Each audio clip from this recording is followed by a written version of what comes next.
Mujeres de Cambio. Creciendo en igualdad, mejoramos como sociedad.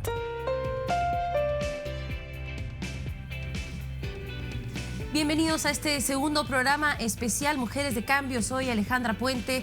Voy a acompañarlos a navegar algunas de las conclusiones a las que hemos llegado en RPP sobre este tema tan apremiante en nuestro país. La desigualdad entre hombres y mujeres y cómo llegar a combatirla y llegar a consensos para generar verdaderos cambios en las vidas de millones de mujeres en el Perú. Este foro es parte de una iniciativa que, más allá del evento que tuvo lugar en la Universidad de Lima, ha sido desarrollado a través de nuestras multiplataformas, radio, televisión, web, a lo largo de 3 semanas y esperamos que continúe en el 2019. Hemos tenido muchísimos comentarios positivos, mujeres que se han sentido de alguna forma representadas y esperamos poder continuar este esfuerzo que es un compromiso del grupo RPP. En la siguiente hora vamos a analizar algunos de los principales problemas que afectan a nuestra sociedad y a nuestro país en torno a la mujer. En el sector político, por ejemplo, podemos comentar que solo una mujer fue elegida alcaldesa en Lima. El distrito es San Juan de Miraflores, la alcaldesa es María Nina, una de los más de 20 distritos que hay en nuestra ciudad, y esta situación se repite a lo largo del país. En vez de aumentar la representación de mujeres, se está disminuyendo. ¿Por qué? Vamos a conversar ese tema. También vamos a hablar de la participación de hombres y mujeres en la economía. ¿Por qué existe esta brecha salarial de 30%? Los hombres ganan 30% más que las mujeres haciendo el mismo trabajo, ocupando el mismo puesto, incluso poniendo más horas al mes en el trabajo que realizan. Vamos a discutir ese tema y también, por supuesto, el tema ineludible de la violencia contra la mujer. Somos optimistas y queremos pensar que se están produciendo cambios en nuestro país, pero aún es muy grave lo que pasa. 7 de cada 10 mujeres ha reportado haber sido víctima de algún tipo de violencia a lo largo de sus vidas. Violencia que muchas veces no es denunciada. Este es un problema que tenemos que discutir. Bueno, vamos a presentar algunas de las conclusiones a las que llegamos en este foro para poder tener una base sobre la cual discutir con nuestros entrevistados. Así que así empezamos, Mujeres de Cambio. Mujeres de Cambio. Creciendo en igualdad, mejoramos como sociedad. Este proyecto de comunicación, que hoy es una realidad, ha sido creado para presentar experiencias que aporten el bienestar común, evidenciar el rol transformador de la mujer e identificar y promover políticas públicas que ayuden a reducir brechas en lo social, en lo político y en lo económico. Nosotros nacimos con un sueño. Nacimos con el sueño de integrar a los peruanos en la búsqueda de una mejor calidad de vida. Y eso fue hace 55 años y el día de hoy podemos decir que haciendo estas campañas y involucrándonos con nuestra comunidad e informando de manera objetiva, sin tintes, estamos cumpliendo ese sueño. Esta tarde convocamos a todas y a todos a ser parte de esta campaña a nivel personal, familiar, social y empresarial. Estoy segura que el Perú que queremos para el bicentenario es, como se ha dicho acá, un país igualitario, un país inclusivo y un país seguro para las mujeres. Bueno, escuchamos entonces el compromiso del grupo RPP a través del presidente del directorio, Hugo Delgado, la vicepresidenta del directorio del grupo RPP, Frida Delgado, y también de la ministra de la Mujer, Ana María Mendieta, que tiene que liderar para el 2019 esta lucha. Ellos en el Ministerio de la Mujer han puesto a disposición esta línea 100, que es un gran avance, pero hay aún más por hacer. También queremos recordar la participación de algunas de nuestras periodistas de esta casa, todas comprometidas también con la lucha en contra de la desigualdad entre hombres y mujeres. Mónica Vargas lideró la discusión en torno al eje económico, Patricia del Río lideró la discusión en cuanto a lo político y Mónica Delta en el aspecto social. De 137 directorios empresariales en el país, en 31% de estos no hay presencia femenina. Esos datos ustedes los pueden encontrar en el estudio que se les ha entregado y los tienen ahí a la mano. Entonces, el emprendimiento de las mujeres, ¿qué cosa es? ¿Es una oportunidad? ¿Es una necesidad? ¿O es realmente una sobrevivencia? Las mujeres tenemos un problema fundamental. Hemos ganado espacio en la sociedad, hemos ganado espacio en todos los ámbitos. Estudiamos, el 50% de las mujeres y a veces más postulan a la universidad. El 50% de las mujeres y a veces más se vuelven profesionales. De todo el grupo de universitarios, la mayoría son mujeres, la mayoría se titulan, no la mayoría trabaja. Porque encuentran trabas, porque se les hace difícil, porque no quieren ir a que las insulten, porque no quieren ir a que las molesten. En política eso pasa más que en ningún otro espacio. Todos los días ocurre esto en el Perú. Todos los días aumenta la violencia en el Perú. Todos los días matan mujeres. Y empieza con una agresión que no solamente repercute en la persona que es víctima de la agresión, sino en todos los que la rodean. Y le falla a su familia, le falla quien dice quererla, le falló su escuela, le falla el Estado. Entonces, nuestra obligación como mujeres y como hombres de este país es intentar cambiar las cosas desde adentro. Bueno, durante el eje político se resaltó la importancia de incluir a más mujeres en posiciones de liderazgo, porque hemos visto en estas últimas elecciones del 2018 que participaron muchas mujeres, sí, pero no liderando campañas, y eso resultó en que aún menos de ellas fueran elegidas. Bueno, hay dos mujeres que han dado su testimonio sobre este tema y han propuesto algunas soluciones de cambio, y también José Ángel Aquino, ex magistrado de la Junta Electoral de República Dominicana, dio algunas ideas sobre cómo incorporar dentro de las políticas públicas incentivos para la participación de las mujeres. Y creo que hay que pasar de la igualdad formal, que es aquella que en blanco y negro nos dicen las normas, que todos y todas somos iguales ante la ley, a la igualdad sustantiva, es decir, esa igualdad de facto, aquella que nos permita ejercer nuestros derechos, aplicar nuestros derechos en la realidad, que podamos nosotros cuantificar ese ejercicio del derecho, esa igualdad sustantiva que nos permita ser iguales con los hombres. Es una hostilidad ya no solo a la mujer en el espacio público, sino a que esa presencia machista considera que debe de agredir a la investidura pública o al querer acceder a una investidura de poder de la mujer.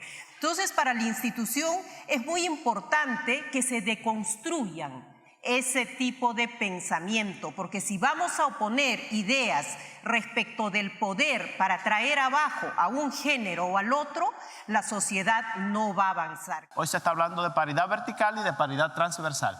Es decir, en las candidaturas no solamente debe existir igual cantidad de hombres y mujeres, sino que también esas candidaturas deben ser encabezadas de manera paritaria por hombres y mujeres. Pero además, las candidatas y candidatos deben ser colocados en iguales bloques de competitividad. No es que tú me vas a poner solo las mujeres en aquellos bloques de competitividad altos, donde tienen menos posibilidades de llegar, sino en aquellos en que históricamente el partido político ha tenido un desempeño positivo. Bueno, y vamos a continuar aportando a esta discusión desde el punto de vista económico. Para hablar sobre este tema se encuentra en el estudio Marlene Molero, especialista en género y políticas públicas. Bienvenida. Gracias, Alejandra. Y también Cintia Su, gerente de políticas de gestión del Servicio Civil Servir. ¿Cómo está? Gracias, Alejandra. Bueno, nosotros separamos los temas por una cuestión de orden para generar, digamos, soluciones en cada sector, pero se juntan, ¿no? Es como un ciclo. No tenemos mujeres en política, no tenemos propuestas que fomenten la participación laboral en las empresas, no ganan suficiente dinero, no tienen independencia económica, no pueden irse de su casa si son víctimas de violencia familiar. No sé cómo ustedes interpretan ese círculo que acabo de describir, Marlene. Bueno, es que ese es un tema estructural, ¿no? Y como tal va a ser transversal a distintas esferas de la sociedad, va a ser el tema político, va a estar en sociedad civil, va a estar en el tema empresarial, en la participación de las mujeres concretamente en el empleo, ¿no? No es ajeno a ninguna realidad, y las causas, al ser estructurales, entonces necesitan también plantear soluciones que incluyan políticas desde la educación, ¿no? Y que esto permita que se vaya cambiando a nivel generacional. ¿De qué forma puede la empresa privada contribuir? Porque, digamos, no le gusta a los empresarios que se dicten normas obligándolos a, por ejemplo, cumplir cuotas de género o ese tipo de situaciones, ¿no? ¿Qué alternativas existen? Desde el sector público, digamos, del servicio civil, lo que nos corresponde también, y yo creo que también se ha analizado en el privado, tiene que ver sí con el acceso, ¿no? Tiene que ver con medidas estructurales, quizás desde la educación, y eso es lo que estamos viendo, el tema de oportunidades. ¿Qué oportunidades tenemos y qué barreras quizás tenemos que empezar a combatir? Esas barreras invisibles que no nos permiten quizás ingresar a determinados puestos. Pero se visibilizan esas barreras, porque yo he escuchado a muchas personas decir o tener problemas aceptando que, por ejemplo, en su empresa no se trata igual a hombres y mujeres. Tenemos muchísimas mujeres y cuando le muestran las cifras y les dices, pero los hombres ganan 30% más que tus mujeres. Sí. Mira, el sector privado podrá ser reticente a las normas, pero lo cierto es que en el sector empresarial se está hablando de igualdad de género como nunca se ha hablado antes. Incluso acaba de ser parte de la agenda de CADE 2018, lo cual ya es muestra de esto. Y hay una serie de certificaciones y rankings, tanto del Estado como privados, que premian esas buenas prácticas por parte de las empresas. Y claro, es cierto, o sea, todavía hay un problema muy fuerte de reconocimiento de que hay desigualdad de oportunidades dentro de las organizaciones, porque no son desigualdades, digamos, que se crean adrede, sino que son desigualdades que surgen de no reconocer lo que viene de la sociedad. Por ejemplo, de la sociedad viene que las mujeres dedican más del doble del tiempo que los hombres al cuidado de la casa y de los hijos. Eso va a impactar necesariamente también en el desarrollo del empleo. O las mujeres sufren mucho más índices de violencia que los hombres. Eso también va a impactar en el empleo. Entonces, si no reconocemos estas desigualdades estructurales que vienen de la sociedad y cómo impactan dentro de las relaciones laborales, ahí se crea y se menoscaba la igualdad de oportunidades. Pero como no se genera, digamos, el origen en sí mismo no está dentro de la organización, ahí viene un problema de invisibilidad. Y de hecho hay data, ¿no? En un estudio que hicieron Semana Económica, Ipsos Perú y la Cámara de Comercio de España en agosto de este año reveló que el 90% de los altos mandos consideraba que en sus organizaciones no había un problema de desigualdad de oportunidades, pero cuando les preguntabas si creían que había un problema en la sociedad, el 55% sí reconocía que había un problema en la sociedad. Entonces lo reconoces afuera, pero no adentro. Y eso es bien duro, porque si no lo reconoces dentro, entonces ¿cómo empiezas a trabajarlo? Es que es difícil reconocerlo porque implicaría que uno es parte de ese sesgo, ¿no? Y se ha satanizado mucho en esta coyuntura política mundial a quienes tienen ese sesgo. Entonces nadie quiere verse en ese grupo, digamos, ¿no? ¿Cuál podría ser una buena práctica? Por ejemplo, en Estados Unidos se está hablando mucho de talleres de liderazgo y de negociación para las mujeres, para que ellas mismas aprendan a reclamar esos espacios y a visibilizar esas brechas, que en el Perú tampoco se está logrando. Sí, parte de las medidas tienen que ver cómo conciliamos la vida familiar con la vida laboral. Más allá, digamos, de las medidas internas, y creo que es importante el tema de empoderamiento, pero también lo que nos pasa, digamos, en el ámbito laboral es qué pasa, por ejemplo, con el acceso a la capacitación. Si las capacitaciones son fuera, digamos, del horario de trabajo y las mujeres son culturalmente las que tienen que hacerse cargo del hogar, no van a poder acceder a esa capacitación a la que sí tendrían acceso los hombres. Entonces ya es una barrera también de la que tenemos que empezar a visibilizar y empezar a combatir. ¿Qué hacemos, digamos, con este tipo de medidas, ¿no? ¿A qué tenemos acceso, a qué no tenemos acceso? No, y hablando de la maternidad, los empresarios realmente creen, no todos, obviamente, algunos realmente creen que la maternidad es un perjuicio económico para la empresa, ¿no? Que le genera un gasto excesivo. ¿Sobredimensionan la valorización de ese gasto o están en lo correcto?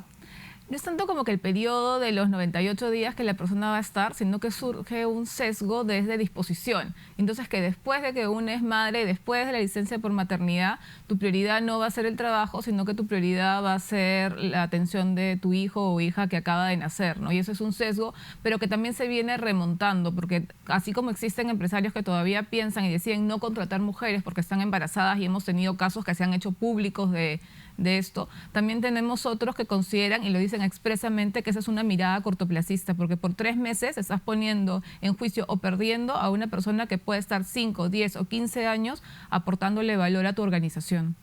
¿Cuáles son esos indicadores? Yo, conversando con economistas, por ejemplo, me decían que las mujeres permanecen más tiempo en una organización, son más leales a su centro de trabajo por estadística, digamos, ¿no? Y eso económicamente trae beneficio para la empresa porque no pierde dinero en capacitar a una persona nueva que entra, ¿no? Son más propensas a, por ejemplo, a preferir ascensos en puesto que en remuneración económica. Entonces, digamos que hay algunas cosas que pueden compensar este periodo. ¿Qué les podemos decir a los empresarios para que económicamente esto tenga sentido? No sé si sí, tienes... Mira, esto se dijo sumamente claro en la CADE 2018, ¿no? La igualdad de género funciona y funciona también para el sector empresarial. Y desde hace más de 10 años, estudios de McKinsey, las 4 Big Four, vienen dando cuenta de una serie de retornos en la inversión y recientemente también, o sea, cuando tienes más mujeres en posiciones de liderazgo o en un ratio de 60-40 respecto de los hombres, tienes menor rotación de personal, reduces las tasas de absentismo, reduces los índices de accidentes de trabajo, tienes mayor permanencia o fidelidad de clientes. Entonces no solamente es retorno en lo que es manejo de recursos humanos, sino también retorno en lo que es comercial, y tus posibilidades de obtener mayor retorno en la inversión incrementan entre 15 y 19%, dependiendo, digamos, del estudio de que se trate. Y hace poco, digamos, incluso me contaron de una minera que a nivel internacional subió de un día para otro el valor de sus acciones en bolsa porque incorporó mujeres en el directorio, ¿no? Entonces, claro, este tipo de acciones ya son reconocidas por la sociedad, son reconocidas por el empresariado internacional, por el empresariado peruano. Por supuesto que nos falta muchísimo por hacer a nivel sector privado y a nivel público también, pero se está hablando de esto como nunca antes se ha hablado. Lo que está pasando con las denuncias de acoso sexual en el Congreso creo que también da cuenta de eso, y hay una respuesta de la sociedad, y al sector privado pues le toca seguir caminando en ese sentido. No hay que aprovechar esa sensibilidad, ¿no? Y ya para terminar, Cintia, ¿qué reflexión podemos hacer sobre cómo tratamos el trabajo doméstico y cómo impacta en las oportunidades de mujeres en las empresas? Porque veíamos que las mujeres están accediendo en igual porcentaje a educación universitaria, pero no en igual porcentaje a oportunidades laborales. Y cuando se les preguntan las justificaciones que hay, es porque no tengo nadie que se quede en mi casa con mis hijos. Y la verdad es que dejarlos abandonados o no tener el dinero suficiente para darles un cuidado apropiado es mortificante. Sí, en el sector público empezamos a analizar, digamos, desde el año 2012 todas estas tendencias. En el sector público lo que estamos viendo es que sí hay paridad, digamos, entre hombres y mujeres, estamos casi 50-50, pero cuando empezamos a ver en qué tipo de cargos están, vemos que menos de 3 de cada 10 mujeres están en cargos directivos. Y parte, digamos, de lo que se trata esto es cómo conciliamos y cómo hacemos medidas de conciliación entre la vida familiar y laboral. Te comentaba que justamente la carga está en las mujeres, digamos, el cuidado de niños pequeños o el cuidado de adultos mayores. Entonces, ahí, ¿qué medidas podemos hacer? Por ejemplo, quizás implementar el teletrabajo. Quizás puede ser una de las medidas de inclusión, no solamente para las mujeres, sino para algunos grupos vulnerables como las personas con discapacidad. Cómo empezamos a conciliar horarios flexibles, algunas medidas que ya se han ido trabajando en el sector privado. Y yo creo que es parte, digamos, del cambio cultural que hay que hacer. También tenemos, por ejemplo, medidas en el sector público, digamos, de cómo implementamos más lactarios. Pero las medidas que estamos encontrando es cómo fomentamos el uso de los lactarios, porque no solamente, digamos, trabajar con las mujeres usuarias, sino cómo trabajamos también con los jefes, que no las miren mal por usar los lactarios cuando son parte, digamos, de los derechos. Claro, aunque sean adecuadas, que no sean un closet habilitado, oscuro y sin luz. Solamente para cumplir la norma, que tienes un lactario. Bueno, vamos a regresar con esta discusión que es sumamente interesante tras una breve pausa. Esto es Mujeres de Cambio. Mujeres de Cambio. Creciendo en igualdad, mejoramos como sociedad. Mujeres de Cambio. Creciendo en igualdad, mejoramos como sociedad.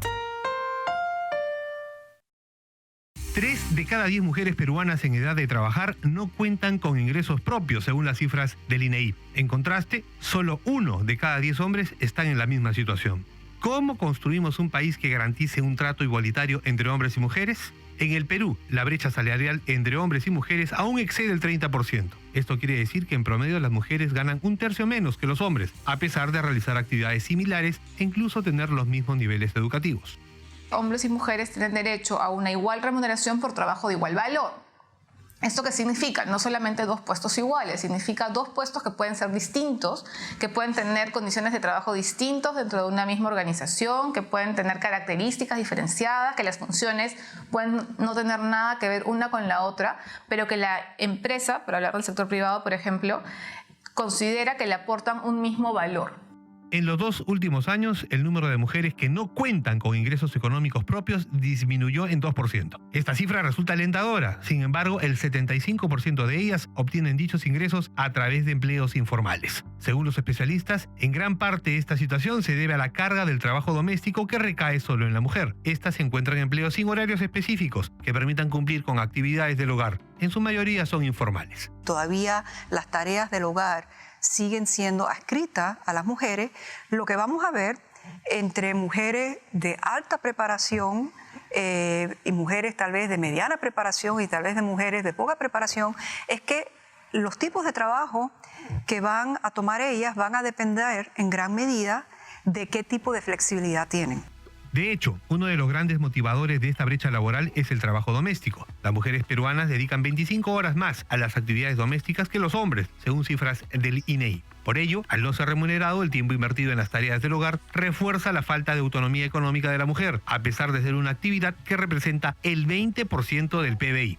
Una buena parte de la economía de la sociedad que se sostiene en el trabajo que hacen las mujeres, que no está remunerado y que tampoco es visible porque no tiene un costo para la sociedad, no tiene un costo visible para la sociedad.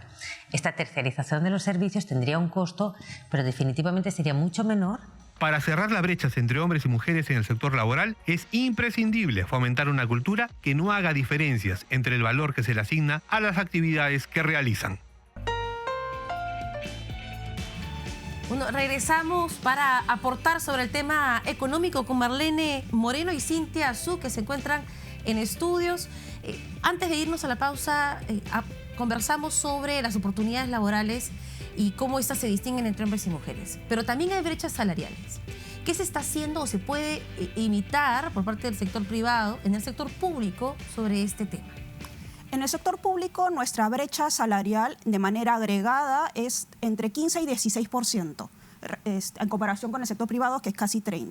Entonces, en los últimos años lo que hemos visto es que nuestra brecha oscila en promedio en 15-16%, y lo que esperamos con la reforma del servicio civil es que estas brechas sigan desapareciendo, ¿no? ¿Y qué es lo que está pasando? Lo que está pasando es a qué tipo de puestos están entrando las mujeres. Entonces, nuestra brecha salarial se debe a una brecha de acceso. Entonces, si 3 de cada 10 mujeres acceden solamente a puestos directivos y además, digamos, la mayoría de mujeres son profesoras de educación inicial o enfermeras, entonces hay ciertos tipos de puestos que se van feminizando. Lo que estamos haciendo con la reforma del servicio civil es estandarizar puestos, perfiles, tener una política salarial, entonces el eje es el puesto y no tanto la persona. Entonces sí estamos dando todas estas oportunidades para ir, digamos, en los próximos años cerrar esta brecha. Y es importante generar cambios desde las instituciones, pero estos demoran.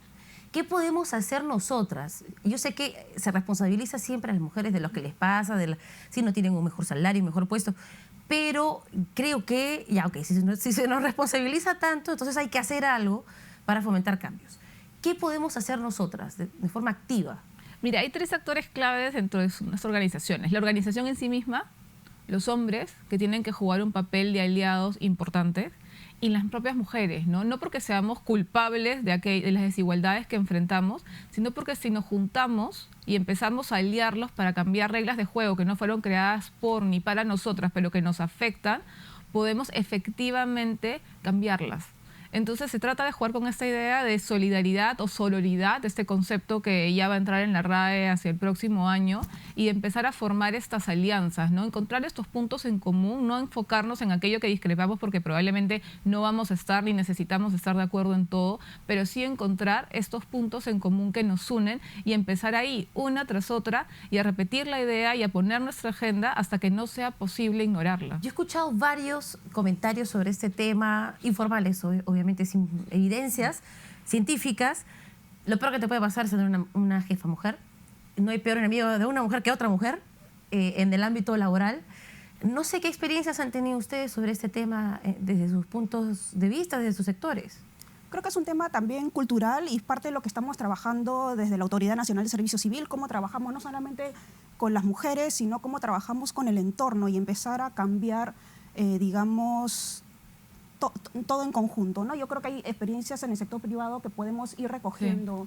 Sí, de hecho en el sector privado lo que está pasando en los últimos, yo diría, 3 años, es que las mujeres están empezando a juntar por grupos profesionales. Yo, por ejemplo, pertenezco a una organización que es Mujeres en la Profesión Legal, WIP Perú. Empezamos siendo 2, luego fuimos 11, 80. Hoy día, en 2 años, somos más de 600 del sector privado, de la práctica, digamos, estudios de abogados y la práctica de gerencias legales. Y hemos hecho programas de mentoring, tenemos políticas de igualdad específicas para el sector. Contamos con la presencia de hombres en nuestros eventos y lo mismo se replica en las mujeres en minería, mujeres en electricidad, mujeres en tecnología, las empresarias, las emprendedoras, las mujeres que son miembros de directorio. Entonces cada vez hay más grupos de estas mujeres profesionales que van creciendo y que van trabajando juntas para cambiar las reglas del juego, pero también para tener éxito dentro de la profesión. Claro, que es algo que los hombres, porque tienen más tiempo en el sector laboral, han sabido capitalizar bien y aprenden con mucha facilidad. Nosotros incluso en algún momento se ha visto hasta mal, ¿no? Es el networking, el generar redes, ¿no? Se ve como generar argollas, como no sé si hay una distinción entre ambos términos. ¿Cuál es la diferencia entre hacer una argolla cerrada que no permite que nadie entre y que solo beneficia a las personas a pesar de no tener los méritos y generar relaciones y redes entre mujeres? Que la argolla es el beneficio propio, digamos, la generación de redes lo que te permite es tener contactos, tener un grupo de apoyo, digamos, teniendo, digamos, algunos intereses comunes. Y yo creo que eso es una de las partes que acaba de explicar Marlene, que puede ser interesante de explotar y no solamente, digamos, el sector privado, sino que empecemos a explotar eso en el sector público también. O sea, es trabajar juntas para hacernos visibles, ¿no? Porque vemos cuando te preguntan, oye, ¿a quién traigo, por ejemplo, acá? Entonces das una recomendación y las recomendaciones siempre suelen ser de la persona que tienes más disponible en mente, que termina siendo un hombre. Entonces también pasa por recomienda a una mujer y conscientemente ponte la regla de recomienda a una mujer para empezar a ocupar estos espacios donde no estamos, y no por falta de capacidad, sino por falta de visibilidad. O por falta tal vez de búsqueda de la luz pública, ¿no? Hay muchas mujeres que son profesionales, pero les da un poco miedo subir a la palestra y hacer escuchar su voz, por ejemplo, frente a un auditorio. Entonces, estas redes pueden incluso ayudar a fomentar talleres entre colegas, para dar consejos, para fortalecer la autoestima, ¿no? Empoderarse y poder asumir estos retos, ¿no? En el sector público, no quiero usar este ejemplo de la forma negativa, pero los cuellos blancos del puerto, ¿no? Los audios de los CNN. Para mí, algo que quedó clarísimo es que esa es una red de hombres y que ellos tienen lazos y vínculos fuera de los espacios en los que trabajan. Entonces se van generando como espacios de convivencia que excluyen a las mujeres de alguna forma e impiden que postulen a puestos, porque el CNM escogía jueces y fiscales, ¿no? Entonces, si tienes una argolla protagonizada por hombres, que además comete delitos, para que una mujer acceda a ser fiscal superior debe ser, pues no sé, un milagro, ¿no? ¿Qué podemos aprender de ese ejemplo para generar cambios en este sentido? Hay partes de lo que estamos tratando de ver cuáles son esas barreras, y creo que lo que has dicho es cuáles son esas barreras invisibles, ¿no? Esa falta de oportunidad, por qué quizás las mujeres no podemos tener acceso a ese networking, y es porque parte de eso tiene que ver, si el networking lo tienes que hacer fuera del horario laboral y tienes que hacer otras cosas, digamos, de cuidado, nunca vas a tener ese tipo de acceso. Entonces, ¿cómo empezamos quizás grupo de apoyo y empezar a conciliar mejor la vida familiar y la vida laboral para empezar a entrar a esos espacios? Otra de las cosas de por qué no hay fiscales tiene que ver por el punto de partida. Todavía no llegamos quizás a la experiencia, a los años de experiencia que nos piden, digamos. Entonces, ¿cómo empezamos a nivelar la cancha para que podamos acceder a ese tipo de puestos? Pero yo creo que tiene que ver, sí pasa por conciliación de vida familiar con la vida laboral. ¿Qué opinas tú sobre este tema? O sea, yo lo que creo es que es un tema es de conciliación también, porque efectivamente tenemos algo ahí, pero son estas redes las que nos van a probablemente tener mayor probabilidad de éxito de sacar adelante, ¿no? Hoy en día, por ejemplo, 93% de puestos de directorio, miembros de directorio son ocupados por hombres, ¿no? O sea, no es porque no hayan, o sea, solamente 7% de mujeres calificadas, es porque hay discriminación funcionando y porque hay sesgos inconscientes de género funcionando y porque las redes de contacto que hacen que lleguen a estas posiciones son masculinas. Entonces tenemos que empezar a generar nuestras propias redes de contactos, ir jalándonos unos a otras, impulsar a los hombres que también sean estos agentes de cambio porque ellos juegan un rol fundamental. O sea, por más que nos unamos las mujeres y cuestionemos esta idea de rivalidad femenina que nos las han inculcado desde que somos niñas y tenemos que romper con esa idea, necesitamos también el apoyo de los hombres como agentes de cambio, ¿no? Que afortunadamente lo vienen tomando, digamos, todavía muy lentamente, pero tienen que seguir tomando postura sobre esto y ellos mismos decidir que también tienen que cambiar el status quo y la cultura actual. No son políticas de mujeres para mujeres, sino son políticas de inclusión, digamos, de trabajo conjunto. Así es, se interpretan estas propuestas como una intención de excluir a los hombres. Sí. Como de enemistarnos con el otro 50% de la población. Y bueno, creo que eso sería una locura, ¿no? No se puede ver el tema desde esa perspectiva. Muchísimas gracias a ambas por habernos acompañado. Bueno, esperemos que esto haya provocado reflexión también en casa, dentro de sus espacios laborales.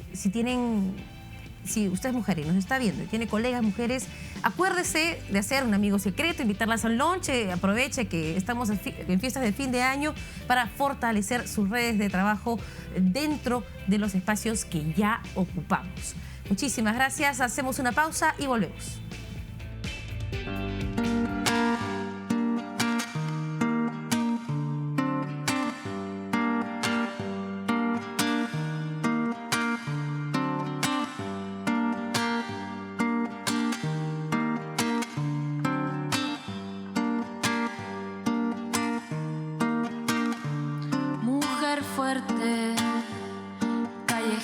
Que cuida su quimera, noches negras. A esas horas ella ya se despierta cuerpo entero para salvarse de aquellos rateros y ese hombre que solo responde con los golpes. Tupa, tupa, tupa, tupa, tupa, Mujeres de Cambio. Creciendo en igualdad, mejoramos como sociedad. Solo entre el 2016 y 2017 el porcentaje de adolescentes embarazadas incrementó de 13 a 14%. Ante esta situación, ¿son suficientes los esfuerzos de las autoridades en la educación sexual de la población? Según INEI, hoy el 76% de mujeres con vida sexual activa usan métodos anticonceptivos. Sin embargo, las adolescentes utilizan los métodos menos efectivos tales como el condón, el ritmo, entre otros. Esta es una realidad que debe cambiar. Y ellos confunden y van al internet y tienen conceptos equivocados, ¿no? Por ejemplo, le preguntaba, a ver, el método del ritmo, ¿cómo haces? Yo entonces tengo relaciones en los días intermedios, justo los días de peligro, ¿no? Porque no habían ido a un establecimiento a que les explicaran claramente. Otra de las causas del incremento del embarazo precoz es el alto índice de violaciones sexuales en el país. 8 de cada 10 víctimas de violación sexual son menores de edad. Y solo en el 2016, el RENIEC registró 24.430 recién nacidos, cuyas madres eran menores de edad y cuyos padres tenían de 18 a más años. Esta situación se podría evitar a través de la atención de víctimas de violencia sexual. Lo que debería de hacerse, si se hace un trabajo coordinado entre el sector salud y el sector justicia, es, antes de derivar a la víctima, primero que nada, indagar si esta víctima ha estado en periodo de riesgo de embarazo. Si está en periodo de riesgo de embarazo, inmediatamente administrarle su píldora anticonceptiva de emergencia.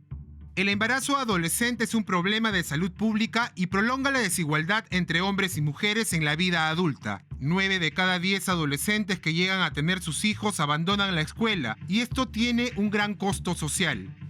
Probablemente en esas circunstancias esa niña y su pequeño núcleo familiar caerá en la línea de pobreza. Y al caer en líneas de pobreza, inmediatamente el Estado está en la obligación de cubrir algunos de los gastos de la vida diaria de esa persona. Para reforzar las políticas contra el embarazo precoz es necesario brindar educación sexual a niñas y adolescentes, así como también fortalecer la lucha contra la violencia sexual y mejorar la atención de las víctimas. Continuamos entonces con Mujeres de Cambio. Vamos a tocar un tema de interés nacional, la violencia contra la mujer y también aspectos de salud que afectan a las mujeres y que también pueden ser una causa o estar vinculadas a estos problemas de violencia que vivimos en nuestro país. Wilson Hernández es investigador de la Universidad de Lima, bienvenido. ¿Qué tal? Y Walter Mendoza es especialista del Fondo de Población de las Naciones Unidas, médico. Gracias, sí. ¿Cómo están? Bienvenidos. Bueno, creo que las cifras de violencia a la mujer todos las tenemos. El Perú es un país dentro de América Latina que tiene los índices más altos de violencia, de feminicidio, de muertes por condición de mujer. Y la pregunta que todos nos hacemos es ¿por qué? Porque miramos a nuestro alrededor y es difícil ver a nuestros hermanos, padres, amigos como potenciales feminicidas o agresores de mujeres, ¿no? ¿Cómo conciliamos con estas cifras que nos ponen en esta luz tan negativa con lo que pasa en la realidad que está pasando en nuestro país? A ver, en primer lugar creo que es un tema de problemas de pareja, pero también a nivel de sociedad, ¿no? Entonces estamos en una sociedad machista, patriarcal, y eso en realidad tiene consecuencias. Y la consecuencia es que hay muchos pequeños mensajes de violencia, estereotipos o estigmas que finalmente terminan aterrizando sobre las parejas, los hombres y las mujeres, ¿no? De hecho, hay varios estudios que dicen que cuando el hombre justifica la violencia, piensa que en realidad es normal agredir a su pareja. Y que cuando la mujer también asume que eso es parte de la relación, pues es parte de su rol en la pareja, ¿no? Entonces esto también nos debe llevar a otro punto, que es si es que como sociedad, digamos, tenemos una especie de salud mental colectiva sana, ¿no? Nosotros estamos terminando un estudio sobre agresores de mujeres y hemos identificado 3 grupos de agresores en base a un trabajo de campo en cárceles, ¿no? Y solo un pequeño grupo de estos, en realidad pequeñito, un 4%, tiene problemas de salud mental marcadamente fuertes. Es decir, el resto, la gran mayoría de agresores, no tiene problemas de salud mental que en un proceso penal los eximiría de responsabilidad. Y esto es importante porque muchas veces hay esta idea de quien agrede a una mujer es loco, de que agrede porque sale de sus cabales y por tanto prácticamente se le nubló la mente y por tanto eso es lo que lo llevó a agredirla, ¿no? Walter, ¿cómo conciliamos con lo que nos acaba de decir? Porque todos pensamos, lo primero que se nos viene a la cabeza cuando escuchamos de un sujeto que mató a su pareja o a su expareja porque quiso abandonarlo y él intentó ocultar el cuerpo en un cilindro, por ejemplo, que es un caso reciente, pensamos ese señor tiene que estar loco, tiene que estar fuera de sí. ¿Cómo lo explicamos desde el aspecto médico? Bueno, esos casos pueden ser los más llamativos que en los últimos tiempos estamos viendo, pero no hay que olvidar también las condiciones, el contexto en que tiene esa situación de violencia extrema. Ciertamente hay casos patológicos de gente probadamente con desequilibrios mentales serios, pero yo creo que lo que señala Wilson es muy importante. No hay que ver al monstruo como una cosa extraña, alejada de lo que nuestro sentido común establece. No hay, para empezar, cifras exactas de la magnitud de los problemas de salud mental en la población, de manera que sepamos que quienes tienen trastornos mentales severos están asociados a estas causas de violencia. Pero, es decir, se necesitan también mayor información, mayor base estadística y epidemiológica sobre la distribución de estas condiciones de salud mental, pero creo que hay que dejar muy en claro que en general nuestra sociedad ha normalizado la violencia y he aquí que aparecen justificaciones de lo más bizarras, ¿no? Que en realidad son intentos que nos vemos de repente revelados ante una situación que creíamos normal, aceptable, pero que ya las mentalidades de las generaciones más jóvenes, sobre todo, están viendo como inaceptables, ¿no? Las poblaciones más jóvenes, si vemos la ENDES, cómo ha ido cambiando la justificación de la violencia, hay una pregunta referida a si el motivo de no denuncia. Hace 15, 20 años era el triple el número de mujeres que decían que no denunciaban porque se consideraban ellas culpables de haber provocado la agresión. Hoy día es la tercera parte, está 3, 4%, pero que es una buena señal de cómo el sentido común y sobre todo las generaciones más jóvenes no aceptan esta situación. Sin embargo, cuando salimos a la calle, y un reciente estudio lo ha demostrado, y les preguntamos por qué cree que ocurren esos actos de violencia contra la mujer, el 50% dice que es culpa de la mujer, que la mujer ha propiciado esa reacción agresiva en el hombre, y eso es una estadística de este año, hecho por encuestadoras. ¿Qué significa eso de nosotros como sociedad? ¿Cómo estamos mirando el problema? Yo creo que hay un tema muy importante y en este binomio de las agresiones el hombre suele pasar desapercibido, ¿no? Entonces esa parte de lo que conversamos sobre la normalización de la violencia implica que muchos hombres separan lo que es la agresión física, o sea, el golpe, el puñetazo, el cuchillo, de otro tipo de agresiones que en realidad muchos no consideran como tal. Acoso sexual callejero, hostigamiento laboral, y por tanto en esta lógica de separación termina siendo muy razonable para este tipo de personas que digan, no, pues es que si le pegan es por algo habrá hecho, ¿no? Esto implica grandes cambios. Uno, es un tema generacional, es cierto, pero dos, implica grandes cambios a nivel de la formación de los pequeños, de los adolescentes y de las personas, digamos, de adultez temprana. ¿Por qué y en qué espacios? Uno, colegio.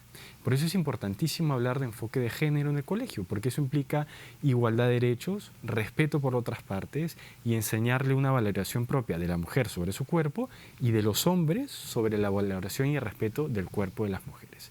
Pero también hay muchos otros mensajes que terminan cargando con cierta intensidad de violencia, ¿no? Pequeños mensajes que pueden venir desde cuentos, historias, donde siempre las mujeres asumen un rol un poco más pasivo, un poco más abnegado. O las que tienen voz son brujas. Exacto. ¿No? Sí. Medusa, ¿no? Exacto. Yo tengo una hija pequeña, entonces yo le leo cuentos y los compramos, evidentemente hechos, y hay una cantidad de cuentos en los que esta idea de la mujer que está celosa porque el chico personaje del cuento habló con otra es impresionante. Y son los cuentos tradicionales que siempre nos han leído además, ¿no? Entonces, afortunadamente, digamos, por lo menos desde este punto específico de la literatura infantil, ya hay algunas opciones distintas para poder empezar a marcar otras imágenes, ¿no? Y además creo que, completando lo que dice Wilson, hay una cierta suerte de fatalismo, es decir, como que si los hombres inevitable y biológicamente estaríamos destinados a ser agresores, como si esa situación no pudiera cambiar con intervenciones de sensibilización. Es naturaleza. Claro, es así, los hombres somos así, por lo tanto no me puedo contener, no me culpes, ¿no? Pero sabemos que hay experiencias no todos los hombres son agresores. Claro, los que justifican que, por ejemplo, cuando ocurrió el debate sobre el término feminicidio, habían personas que se oponían porque decían que eso era un homicidio.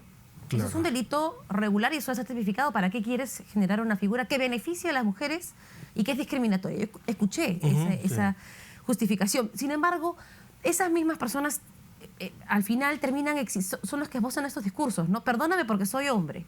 Entonces no entiendo. No quieres que te acusemos por matar a una mujer por su condición de mujer, pero sí quieres que te perdonemos porque eres hombre. Es como una especie de siempre ver el vaso más lleno para mí, para mi perspectiva, ¿no? Entonces, en ese sentido, creo que los cambios culturales en las mentalidades que, sobre todo las generaciones más jóvenes, están mostrando, es una buena señal. Por supuesto, no es suficiente. También entre los jóvenes y adolescentes hay situaciones de violencia en las parejas, por supuesto. ¿Y de qué forma la violencia contra la mujer es un problema de salud pública? Ciertamente, ya está bien caracterizado esa preocupación. Vean, en el año 2000, por primera vez, el Perú aplica el módulo de violencia en la ENDES, que se venía haciendo desde 1986. Porque empieza en el marco de las conferencias internacionales sobre derechos de la mujer, de población y desarrollo de Cairo de 1994, se deja de considerar el asunto como un asunto puramente privado. de lo que pasa solo en el hogar y que por lo tanto no tiene que intervenir la política pública ni el resto de la sociedad sobre eso. Esa situación ya no es más posible. Cada vez hay más información sobre el impacto que tiene sobre la salud mental, sobre la salud de los hijos, la situación de violencia. Wilson es uno de los que más ha investigado en ese terreno acá en el país y sabemos que incluso tiene que ver con la salud reproductiva, con la salud de las niñas que están expuestas a situaciones de violación y embarazo y maternidad en las niñas menores de 15. 4 de ellas son madres cada día, según registros oficiales. Legalmente son situaciones de violación, porque además el 70% de los progenitores de estos recién nacidos son adultos. Pero miren cómo culturalmente por mucho tiempo hemos justificado las relaciones entre hombres muy mayores, por ejemplo, y jóvenes. Me acuerdo del caso y este siempre me pareció altisonante cuando lo escuchaba de chica y recién ahora con esta nueva mirada ya me parece ya un acto flagrante de abuso. Pablo Picasso. Él tenía más de 40 cuando se casó con su esposa que tenía 17 años y su declaración fue: estamos en el pico de nuestras vidas. Y es como que yo me acuerdo de mí misma a los 17 años, yo no sabía nada. Porque además se nos oculta mucha información a las mujeres. Entonces, ¿cómo puede comparar él a los 40 años con una chica de 17 estando en el pico de sus vidas? O sea, hay una constante, hay una feminista que lo dice, ¿no? Hay una constante a lo largo de muchas culturas y es esta idea del amor romántico. Y cómo el amor romántico en muchas culturas termina justificando una disparidad de poder tremenda, ¿no? De hecho, hay un libro de la que fue esposa del autor del Principito y ella relata en un libro que es una historia de amor, una serie de violencias que ella no las cuenta necesariamente como tal, pero que implicaban maltratos psicológicos demasiado fuertes, humillaciones muy constantes y que nunca se pasan como tal, ¿no? Entonces, una de las cosas válidas por preguntarse finalmente cuál es el impacto de aquellas mujeres que afortunadamente no terminan muriendo como causa de algún asesinato. Nosotros trabajamos un par de investigaciones sobre el tema. Digamos, la lista es más o menos la siguiente. Las mujeres que sufren violencia versus aquellas que no, tienen mayores índices de depresión reciente, depresión no reciente, mayor consumo de tabaco, mayor consumo de alcohol. En aquellas que están dando de lactar, tienen una sesión menos de lactancia al día e incluso reducen su consumo saludable de frutas y verduras. Y los hijos también absorben este impacto. La ENDE justamente que comentamos nos permitió medir que el impacto entre niños de 0 a 4 años es mayor fiebre, tos, sangre en heces y diarrea. Esto significa que los niños, como no pueden expresar su estrés, lo expresan más bien mecánicamente, somatizan este contexto de violencia en el hogar. Y esto es importante porque permite abrir esta idea de que el problema de la violencia suele atender las heridas de la mujer y más bien es un tema de salud pública, porque no solamente la mujer y su funcionamiento social, son también los hijos, el día a día y probablemente también algunos otros efectos inesperados, quizás rendimiento escolar. Hay otra cifra, hablando de cómo se relaciona la violencia con la salud, preocupante, del Ministerio de Salud. Las principales causas de muerte en niñas y adolescentes son hipertensión, aborto y suicidio. ¿Cómo? A ver, por lógica, me imagino que muchos de estos abortos son clandestinos. Todos. Porque no existe el aborto legal en nuestro país. Solo el terapéutico que se aplica en condiciones hospitalarias muy bien reguladas, pero no son muchos casos. ¿Cómo interpretamos estas cifras? Efectivamente, el aborto ha empezado a ser el suicidio empezado a ser asociado en los últimos años a las situaciones de embarazo, porque se da en contextos de alta violencia. Le decía hace un rato el caso de las menores de 15, que 4 de ellas se convierten en madres, pero mayor es el número de las que han sido embarazadas, que no terminan el embarazo y que se suicidan o que abortan, y mayor es el número de casos de violencia sexual que han vivido en su infancia. Creo que la información que existe en el Perú todavía es limitada sobre las asociaciones, causalidades directas, pero está empezando a visibilizarse y los sistemas de vigilancia epidemiológica y registro de mortalidad están empezando a poner mayor atención en ese tema. Yo creo que dentro de muy pocos años vamos a tener una caracterización mucho más precisa de lo que significa esta situación para estas adolescentes. Pero lo interesante también es ver que en cuanto a la fecundidad de estas niñas menores de 15, la situación no cambia en los últimos 20 años. Así es, año a año aumenta por lo menos en un punto porcentual el índice de embarazos adolescentes en nuestro país. Y eso es un tema gravísimo. Y ese es el promedio nacional. Sí, el promedio nacional. Porque Loreto es 1 de cada 3 adolescentes están... 1 de cada 3. O sea, el 30% de nuestras jóvenes en Loreto tienen menos oportunidades por el simple hecho de haberse convertido en madres siendo menores de edad. Pero ahí hay que agregar, además, que la deseabilidad de esos embarazos es cada vez menor. Que hace 25 años, la tercera parte de adolescentes decía hubiera querido postergarlo. Adolescentes de 15 a 19 años. Decía hubiera querido postergarlo.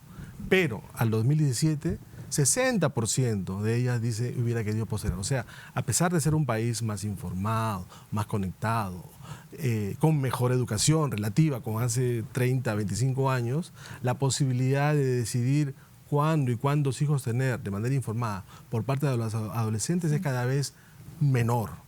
O sea, el país como promedio global mejora, pero en este grupo de adolescentes es donde menos esfuerzos hay para mejorar sus condiciones de vida. Y muchas veces hemos visto también que la pobreza monetaria después de los 20 a los 39 años es mayor en mujeres que en hombres. ¿Ya? ¿Y por qué? No sabemos exactamente cuál es la explicación. Probablemente tenga que ver con la mayor pobreza de tiempo, con la deserción escolar o universitaria de las adolescentes que dejan de trabajar y por lo tanto entran a ciclos de informalidad o empleos precarios, pero monetariamente son más pobres 2 o 3 puntos por ciento que sus pares en el mismo grupo de edad. Y ya para terminar, ¿qué tan importante es la solvencia económica para luchar contra la violencia contra la mujer? Es relativo porque hay muchos estudios que han estudiado programas de empoderamiento de mujeres, dándole dinero, empleo, etc. Y han hallado efectos distintos sobre la violencia que las mujeres recibían, ¿no? En un grupo de mujeres, la violencia luego de empoderada se reduce, porque es capaz de plantarse, lleva dinero al hogar, se hace respetar, recupera autoestima. Pero en otro grupo de mujeres, esto por el contrario puede aumentar la violencia. Y es que en espacios donde, digamos, el status quo, la disparidad entre el hombre y la mujer es muy fuerte y donde el hombre probablemente un poco más herido porque la mujer se empodera, más bien reacciona con violencia, ¿no? ¿Esto qué significa? Significa que distintos programas estatales que indirectamente pueden tener este efecto de empoderamiento deberían empezar a estudiar el tema de violencia. Y tomarlo en cuenta. Juntos, exacto. Juntos, incluso Caliwarma o todos los pequeños programas de empoderamiento, incluso privados, deberían tener en cuenta que sus efectos pueden ser bien positivos, pero hay ahí un porcentaje de mujeres que puede, por el contrario, tener algo negativo. Y yo quería terminar nada más agregando que estamos hablando del grupo de... Cuando hablamos de violencia contra la mujer en general, hablamos de a lo que se refiere la ENDES, que es el grupo de 15 a 49 años. Pero la violencia sigue por mayor edad.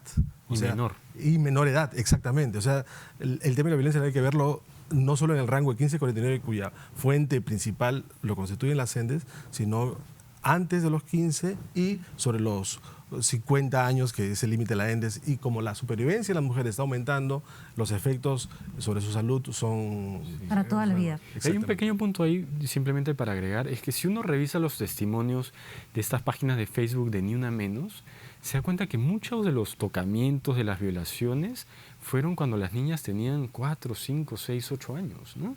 O sea, no es un tema que ya cumple 18... perfectamente. Exacto, ¿no? Entonces, ahí hay algo que en realidad no estamos viendo como sociedad y creo que es importante abrirlo. Es difícil abrir estas heridas, sí, ¿no? Nos hacen mirarnos al espejo y a veces lo que vemos no es bonito, pero hay que ser valientes para enfrentarlo. Muchísimas gracias a ambos. Bueno, es importantísimo generar espacios de diálogo y si es que uno es testigo o presencia de un acto de violencia contra la mujer, ser comprensivo con el testimonio y no limitar o excluir de la sociedad a esa persona que está haciendo su voz escuchar. Hacemos una pausa y regresamos con la última parte de Mujeres de Cambio. Mujeres de Cambio. Creciendo en igualdad, mejoramos como sociedad. Mujeres de Cambio. Creciendo en igualdad, mejoramos como sociedad.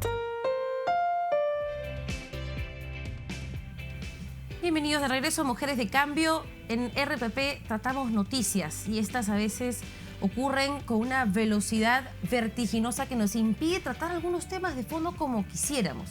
Pero para eso tenemos un grupo muy importante en RPP, el grupo Integración. Tenemos en estudios a dos de sus cabezas, dos de las personas que generan, digamos, las investigaciones en este espacio. Fabricio Ricalde es coordinador de Integración y Brenda Terrones es investigadora. Cuéntanos, ¿qué hace Integración?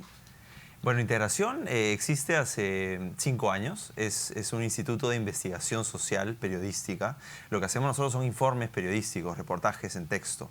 Venimos haciendo ya más de 80 informes en estos 5 años que hemos publicado periódicamente en la multiplataforma de RPP, tanto en web, en tele como en radio, ¿no?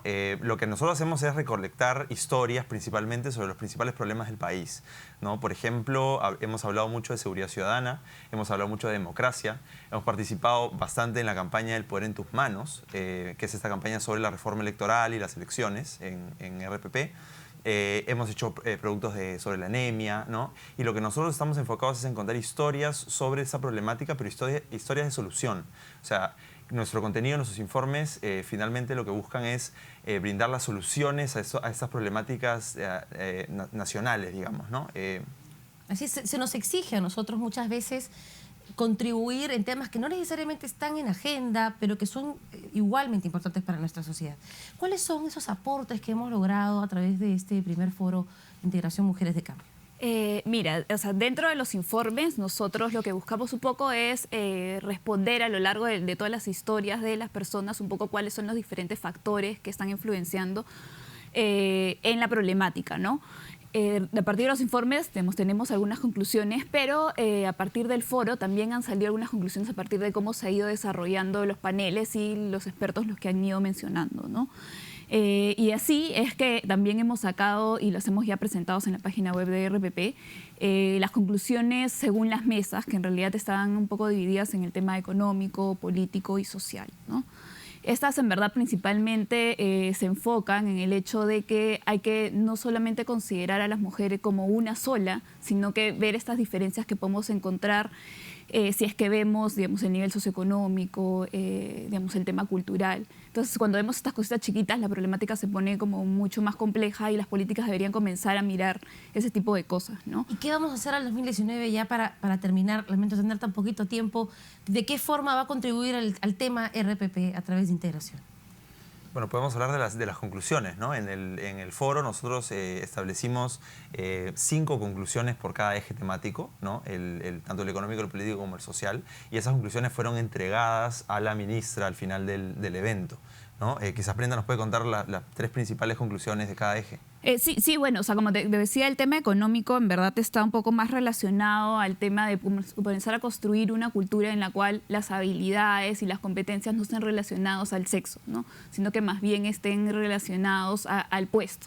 Y no que se mire, por ejemplo, el hecho de que se crea que los hombres son mejor como gerentes, ¿no? Que es algo que ya está comenzando a cambiar, pero hay que comenzar a seguir tomando incidencia, ¿no? En el tema de política, aprobar estas leyes que ya están, por ejemplo, el tema del acoso político, ¿no? Que es una ley que está en la mesa que debería aprobarse. Y en el tema social, lo que te mencionaba antes, el hecho de no solamente ver a la mujer como una, sino de comenzar a ver sus diferencias. Creo que esas son como las principales conclusiones que salieron en el evento, ¿no? Bueno, y estas están disponibles a través de www.integracion.p, sí, y son de acceso público, pueden leer las autoridades, ciudadanos, profesionales, y son pues un esfuerzo que hace el Grupo RPP por aportar a la discusión. Muchísimas gracias a ambos por el trabajo que hacen. Gracias. Y gracias a ustedes por habernos acompañado en todo este proceso y continúe acompañándonos porque en el 2019 se vienen más propuestas de integración y del Grupo RPP para nuestros televidentes y radioescuchas. Gracias. Niña del mal, de piel oscura y más blanca que el pan. Quieres salir, quieres llorar, todas estamos en el mismo lugar. ¿Y qué me pongo? ¿Qué no me pongo? ¿Acaso con eso vas a dejar de mirar? ¿Y qué me pongo? ¿Qué no me pongo? Si todo te pone pa' silbarme, al final viene sangre. Tú respondes con fuerza, garra de desarme. No te quita ni el hambre, viene fuerte. Tú respondes siempre alerta y pertinente. Siempre alerta y pertinente. Agradecemos a cada uno de nuestros oyentes y a nuestros aliados por su compromiso. Coca-Cola, Arca Continental Lindley, Plus Petrol, Universidad de Lima, Fondo de Población de las Naciones Unidas, Unión Europea, IDEA Internacional, USAID, AEQUALES, CONFIEP y LATAN. RPP, creciendo en igualdad, mejoramos como sociedad.